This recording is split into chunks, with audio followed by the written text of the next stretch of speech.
Hello horror movie lovers, I'm Trenton and I love movies just like you, obviously. So I just watched When Evil Lurks because, look at me. Evil, hello. My expectations were neutral, leaning towards high. I wasn't really a fan of Terrified. If you want to know why that is, I have a video on my channel. But I was very optimistic and pretty excited when it came to this movie, even though I wasn't a fan of his previous work. But did the movie meet my expectations? Unfortunately, no, it did not. I wasn't a big fan of this movie. It's definitely an improvement from Terrified, but it still has very similar problems.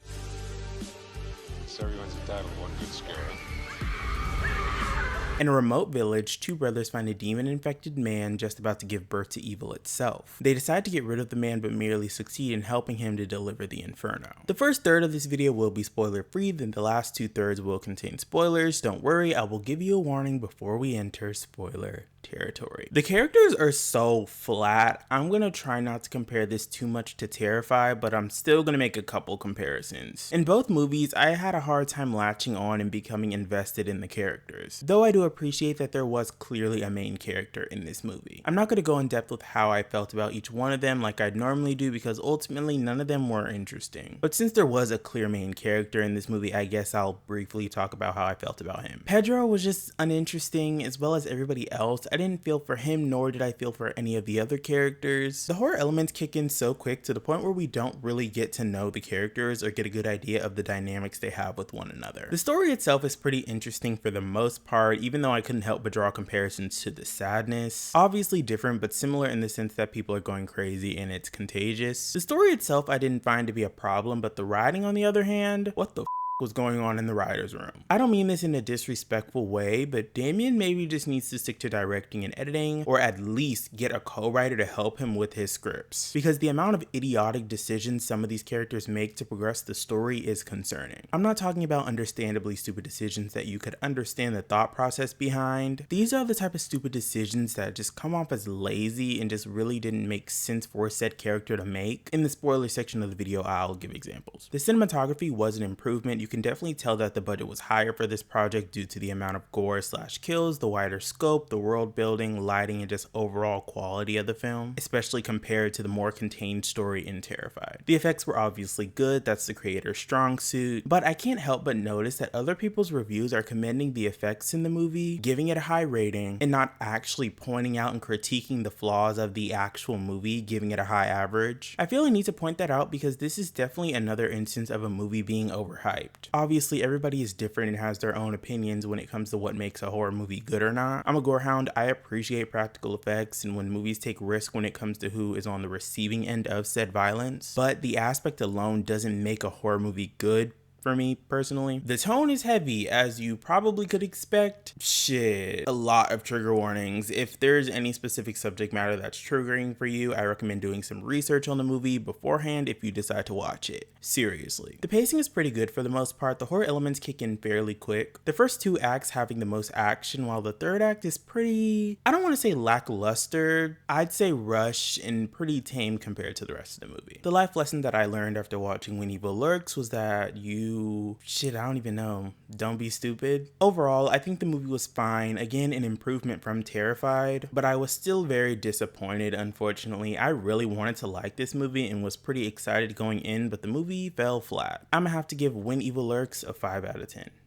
We are now entering spoiler territory. If you haven't seen When Evil Lurks, watch it, then come back to the video, or if you simply don't care about spoilers, keep on watching. In this portion of the video, I break down the movie, go more in depth with my likes and dislikes, as well as my favorite scene, favorite kill, and least favorite kill. Again, we are now entering spoiler territory. The morning after hearing gunshots in the nearby woods, brothers Pedro and Jamie investigate and discover half the body of a man, which leads them to a nearby shack, where a woman hides her two sons. The oldest son, Uriel, has become a rotten, a being possessed by an unborn demon who is awaiting physical birth. The deceased man in the woods was a cleaner that the mother called for a year prior, someone who is supposed to safely kill Uriel and abort the demon before it possesses others. The beginning of the movie had me so excited, it's not even funny. It was perfectly setting the tone. The gnarly and nasty practical effects, the setup of the story, the foreshadowing of what was to come later on in the film, I was loving it. After authorities dismissed the rotten as not their problem, the brothers approached the landowner Ruiz Ruiz, who aggressively attempts to deal with Uriel himself. After being talked down by his wife and the brothers, Ruiz insists on disposing of the blighted Uriel by dumping him hours away. After narrowly avoiding a young boy in the road, the three men discover Uriel has somehow escaped the truck. Ruiz declares the matter resolved and returns home unconcerned. There is literally no way that the body could have fallen out of the truck, even when they accidentally almost hit the boy walking in the middle of the street with his bike. Literally no way whatsoever. They even had a wide shot showing the boy calling the guys an asshole, and there was no sign of the body falling out. I mean, the guy can't move or walk, so logically, if he were to fall out of the back of the truck, he would just be laying in the middle of the road. And in the rare case that someone found the body in the middle of the road and somehow got his big ass in their car, there would be blood and or pus in the middle of the road, signifying that he fell out at that specific spot. Assuming that they took the same route back home, they would have eventually saw evidence of where he fell out, but maybe the rotten can teleport or some shit, and the movie didn't feel a need to give us that information. I don't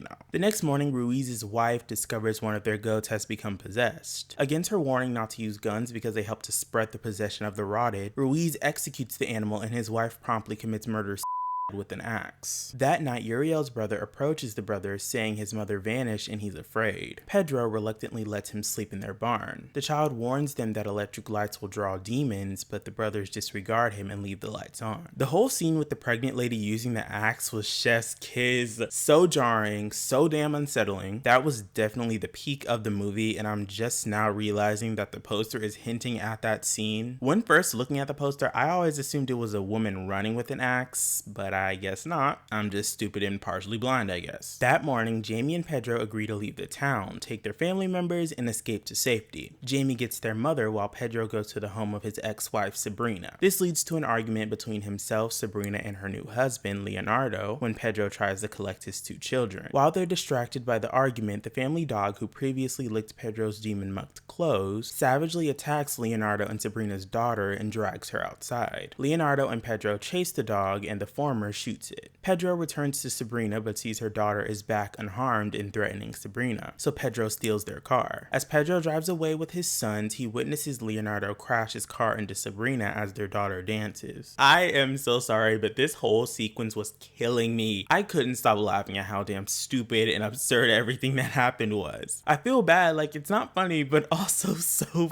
funny. After Pedro picks up Jamie and their mother, the assembled family leaves town. It becomes apparent that Grandma does not take the situation seriously, doubting what their sons have experienced. Despite warnings from Pedro, Grandma explains to her inquisitive youngest grandson about the rotten and the possessed. Still not believing a rotten would appear in the countryside, she dismissively lists ways to avoid conflict with the demon. The eldest son, who is severely autistic, mutters the names of the demons she lists several times, but this goes unnoticed by the adults. How did they not hear that shit? I understand the brothers are panicked and focused on getting the out of there, but you're telling me that they didn't hear him say the demons' names right after they were talking about them? You gotta get the out of this car, boy. The family arrives at the house of Mirtha, a former cleaner and friend of Jamie, who invites them to stay overnight. Multiple times throughout the night, Mirtha warns Jamie about Pedro's autistic son as exhibiting signs of possession, which Jamie dismisses. The possessed corpse of Sabrina kidnaps her youngest son, and Mirtha advises that Jamie chase after her while she and Pedro search for Uriel to end the demonic plague. While seeking out Sabrina, Jamie discovers that she has killed the child and runs her over in a fit of emotion. In doing this, he collides with a tree. Grandma stays at Mirtha's house and waits with her oldest grandson, who returns to the house, now speaking clearly and without impediment. My jaw was on the floor when it was revealed that she killed her child, was carrying him and picking him apart. Like, what the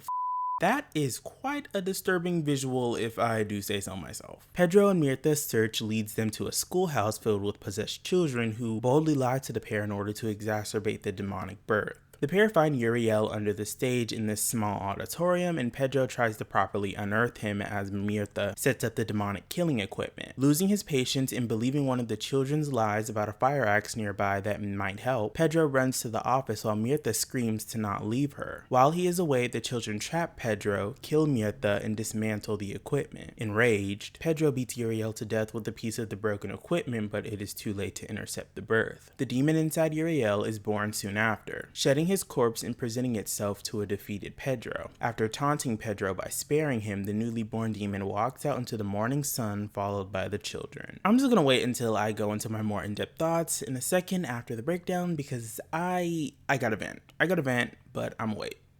The two brothers return to Mirtha separately, and after collecting the remaining son, head back to their own home. At the shed, Uriel's possessed brother tells him he killed the original cleaner 4 days ago, devouring him. He also reveals he did the same to his mother the night before. Before Jamie leaves, the boy alludes that his and Pedro's mother has suffered the same fate. Pedro returns inside and feeds his son ice cream, but he begins choking. While Pedro helps him, seemingly a routine occurrence, he discovers he's choking on his mother's hair and that his son is possessed as well, having tricked him under the veil of his autism. Pedro runs outside and collapses in grief, having lost everyone but his brother. Jamie is equally distraught and struggles to console Pedro. Then the movie ends.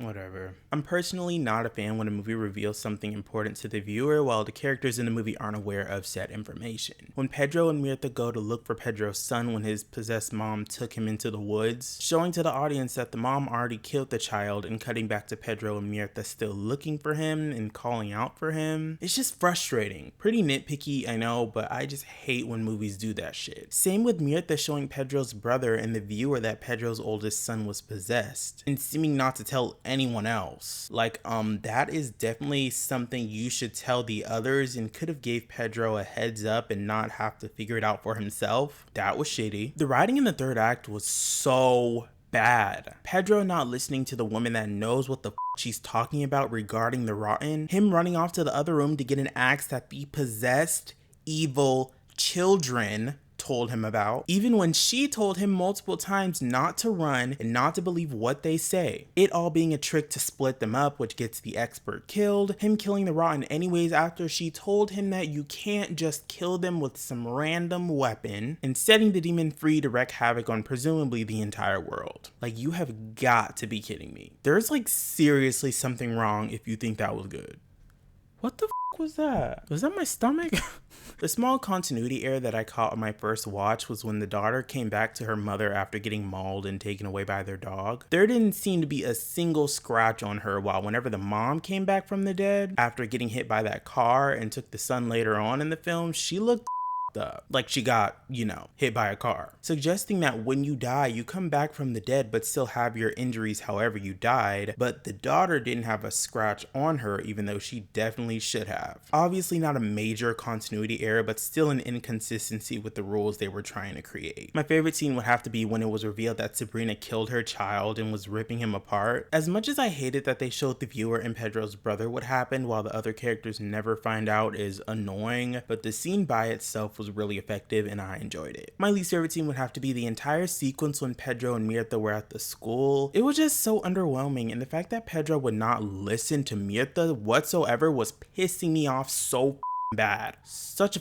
an idiot. My favorite kill would have to be the pregnant woman axing herself in the face. I was tempted to put this scene as my favorite scene, but there really wasn't much going on other than the death itself, though I do love how abrupt and unsettling the whole scene was. My least favorite kill would have to be the grandma dying off screen and presumably getting eaten by Pedro's oldest son, who was infected this whole time. Don't get me wrong, the reveal with her hair and necklace in their mouth shocked the out of me, but I just wish we got to at least see the lead up to her death. If you did enjoy this video, make sure to like and subscribe for more videos from me, and make sure to hit that notification bell so you'll be notified whenever I post a new video. Alright, horror movie lovers, I'll see y'all in the next one. Peace out.